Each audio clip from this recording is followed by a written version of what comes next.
মই ইতিমধ্যে আপলোড কৰা চুলি সৰা যেটো ভিডিও চুলি সৰা প্ৰবলেমটোৰ ওপৰত যেটো ভিডিও বনাইছো হেতুটো আপোনালোকে চাইছে তাৰ লগতে সংগতি ৰখি আজি চুলি পকা ভিডিওটো বনাইছো চুলি পকা ভিডিওটো এই কাৰণে বনাইছো সকলো মানুহৰে চুলি নখৰিব পাৰে কিছুমানৰ এনেকুৱা প্ৰবলেম আছে যে তেওঁ খালি চুলি পকে কিন্তু নখৰে গতিকে চুলি পকাটো এটা প্ৰবলেম হয় যে চুলিখিনি পকি গলে নিজৰ অশান্তি লাগে সৰুৰ পৰাই ৰং কৰিব লাগে ৰং কৰাটো এটা প্ৰবলেম চুলিখিনি যদি ৰং 100% পকি গলে ভাল যে ৰং কৰিব পাৰে আপোনাৰ চুলি আছে মূৰত পকি 50 ডাল আৰু তাৰ কাৰণে আপুনি গোটেইখিনি চুলি ৰং কৰি বিয়া কৰিব নোৱাৰে গতিকে সেই প্ৰবলেমটো সলভ কৰিবৰ কাৰণে সেই প্ৰবলেমটোত কি কি কৰিব লাগে নালাগে তাৰ কোনখিনি বন্দৰবে আমাৰ উপকৃত কৰিব পাৰে হেতুৰ ওপৰতে এই ভিডিওটো বনাইছো মই এটা চাওক ভিডিওটো এতিয়া চুলি পকাৰ বহুতো কাৰণ আছে এক নম্বৰতে আপুনি যদি দূষিত পৰিবেশত থাকে হেতু চুলি পকায় দুই নম্বৰতে আপোনাৰ বডিত ধৰক কোনো পৰিমাণৰ ভিটামিন কমিছে বা আপুনি চুলিত বহুত দিন ধৰি পেলাই তেল নলগায় বহুতৰা আজিকালি হেবিট আছে যে তেওঁলোকে তেল লগাব একেবাৰে বেয়া পায় এই তেলৰ পৰা যেতিয়া চুলিটো একেবাৰে আঁতৰি থাকে তেতিয়া বহুতৰ চুলি পকে আৰু লগতে ভেজাল খাদ্য খোৱাৰ ফলতো আজিকালিটো ভেজাল খাদ্য বিষয়ে আপোনাক ক'ব নালাগে আপুনি জানে এই ভেজাল খাদ্যবিলাকে আমাক বহুতো চুলি পকাই দিয়ে লগতে আমি মূৰত বহুত কেমিকেল ইউজ কৰোঁ বহুতে জেল ইউজ কৰে বা বহুতে যিকোনো ধৰণৰ শ্যাম্পু ইউজ কৰে বা যিকোনো ধৰণৰ বস্তু ইউজ কৰে চুলিত এইবিলাকও বহুতে সাইড এফেক্ট কৰে আৰু সাইড এফেক্ট কৰি আমাৰ চুলিখিনি সোনকালে পকাৰ ফালে আগবঢ়াই লৈ যায় চুলি পকাৰ লক্ষণটো এনেকুৱা যে প্ৰথমে এডাল দুডাল চুলি পকিব বা নপকিলে ৰঙচুৱা হ'ব আৰু তাৰ পিছত বাঢ়ি সংখ্যাটো বাঢ়ি গৈ থাকে আৰু শেষত এনেকুৱা হয় যে আপোনাৰ কেঁচা কম হ'ব আৰু পকা বেছি হ'ব এতিয়া চুলি পকিলে কৰিব লাগে কি এতিয়া মই আপোনাক কেইটামান সহজতে কৰিব পৰা বন্দৰবৰ কথা কম যিদৰে চুলি সৰাত কৈছিলো ঠিক একেদৰে ইয়াৰো কিছুমান বন্দৰব আছে ইয়াত বন্দৰবৰ এই কাৰণে উপায় কৰা ভাল কাৰণ এই সৰু সৰু প্ৰবলেমবিলাকৰ কাৰণে আমি ডক্টৰৰ ওচৰত নাযাওঁ গতিকে এইবিলাক কৰি আমি নিজে ঘৰতে জানি বুজি উপকৃত হ'ব পাৰোঁ গতিকে চাওক কি কি কৰিব লাগে আৰু নালাগে আপোনালোকে নিজেও গম পাব আৰু মই বাৰু পঢ়ি পেলাই কৈ দিছোঁ চাওক এতিয়া চুলি পকাসকলৰ বাবে মানে অকালতে পকাসকলৰ বাবে এইটো বন্দৰব আপোনালোকে ইউজ কৰি চাব পাৰে জেতুকাৰ পাত 15 গ্ৰাম আমলখি 7 পৰা 10টা পিচি জাৰ্চি গাইৰ গাখীৰত মিশ্ৰণ কৰি এঘণ্টা চুলিত লগালে পকা চুলি ক'লা হয় পিছত কুহুমীয়া পানীৰে ধুই পেলাব লাগে এইদৰে সপ্তাহত দুবাৰ ব্যৱহাৰ কৰিব লাগে এতিয়া আপোনালোকে এইদৰে লগাই চাওক ব্যৱহাৰ কৰি চাওক আপোনালোকে নিশ্চয় সুফল পাব বেলেগো আছে আৰু বন্দৰব মই আপোনাক কওঁ কিন্তু আপোনাক কোনবাটো আপোনাৰ কৰিবৰ কাৰণে সহজলভ্য যেটো সহজলভ্য আপুনি হেইটোৰে প্ৰথমতে আৰম্ভ কৰক হেইমতে দুমাহ কৰি চাওক আৰু তাৰ পৰিৱৰ্তনটো আপুনি নিজে গম পাব কিন্তু আজি এটা লগাইছে কালি এটা লগাইছে এনেকৈ একো গম নাপাব এটোৱে লগাওক একমাহ লগাওক দুমাহ লগাওক আপুনি নিজে গম পাব তাৰ পিছৰ উপায়টো চাওক ৰঙা জবা ফুল আৰু আমলখি একেলগে পিহি ৰাতিপুৱা গা ধোৱাৰ আগতে নিয়মীয়াকৈ লেপন দিলে অকালতে চুলি পকা কম হয় আৰু চুলি ক'লা পৰে গতিকে আপোনালোকে এইটো কৰি চাব পাৰে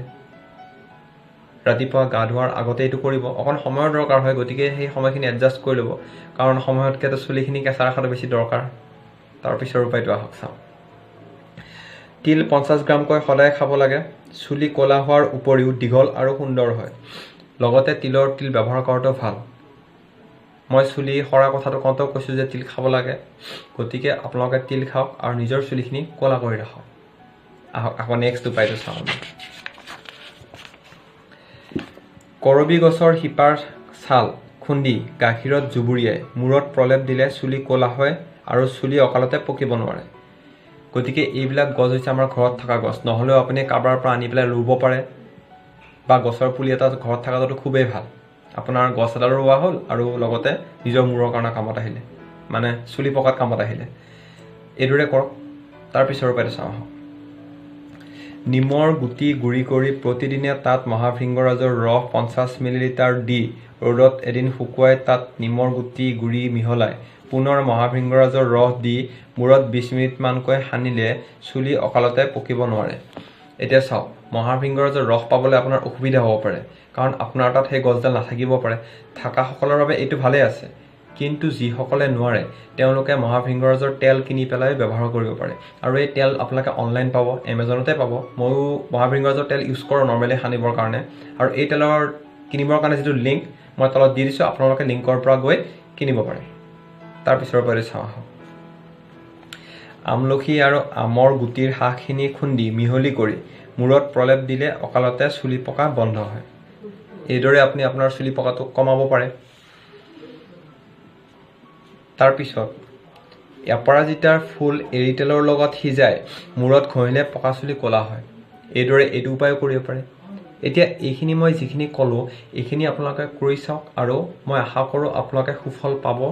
যিসকলৰ চুলি পকিবলৈ আৰম্ভ কৰিছে তেওঁলোকেতো শীঘ্ৰেই এইখিনি মতে কৰাটো খুবেই দৰকাৰ যাতে তেওঁলোকৰ চুলি পকা পৰিমাণটো কমি যায় আৰু বেছি দিনলৈকে চুলিখিনি কেঁচা হৈ থাকে আৰু যাতে কোনো প্ৰব্লেমত নপৰে ছোৱালীসকলৰ কাৰণে দৰকাৰ বোৱাৰীসকলৰ কাৰণে দৰকাৰ ল'ৰাসকলৰ কাৰণে দৰকাৰ এতিয়া চুলিখিনি ভাল ৰাখিবৰ কাৰণে কিছুমান পথ্য আছে সেইখিনি আমি খাব লাগে বহুতে আমি বহুত বস্তু নাখাওঁ আৰু ভাবোঁ কিনো হৈছে বা কি হ'ব কিন্তু তাৰ এফেক্ট কিছুমান আমি গম নোপোৱাকৈ আমাৰ বডিত হয় পথ্যখিনি চাওঁ আহক আপোনালোকে এইখিনি বস্তু খাব কচুৰ ঠুৰি কাটা খুতুৰা গুড় সয়াবিন পদিনা পুৰৈ শাক ফুলকবি সৰিয়হ শাক তিলৰ লাডু আদি উপকাৰী লগতে মহাভৃংগৰাজ আৰু বাদাম এইকেইটা বস্তু চুলিৰ কাৰণে খুব ভাল গতিকে আপোনালোকে খাব সদায় খাব নোৱাৰে মাজে মাজে খাব যিমানখিনি পাৰে খাব আপোনালোকৰ চুলিখিনি অন্তত যত্ন লোৱা হ'ব ঠিক তেনেদৰে কিছুমান অপথ্য কিছুমানো আছে সেই অপথ্যখিনি চাওঁ আহক যিকোনো তেল আৰু চাবোন মূৰত ব্যৱহাৰ নকৰিব 1 নম্বৰ কথা 2 নম্বৰ কথা আপোনালোকে মূৰত তিলৰ তেল হওক নাৰিকল তেল হওক দিবলৈ চেষ্টা কৰক মানে বহুতে এলাহতে নলগায় বা বহুতে চুলিখিনি বেয়া দেখিব বুলি নলগায় আপোনালোকে কমচে কম ৰাতি লগাই শুই থাকক ৰাতিপুৱা গা ধুতে ধুই দিয়ক তেনেকুৱা কৰক আৰু যি টি শ্বেম্পু নলগাওক বা যি টি জেল আদি ইউজ নকৰক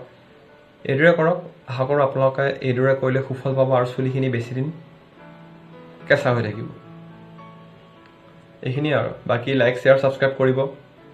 আপোনালোকৰ ভাল হওক চুলিখিনি কেঁচা হৈ থাকক বুলি আশা কৰোঁ বিচাৰক সেইকাৰণে ভিডিঅ'টো বনাইছোঁ ইমানখিনিয়ে বাই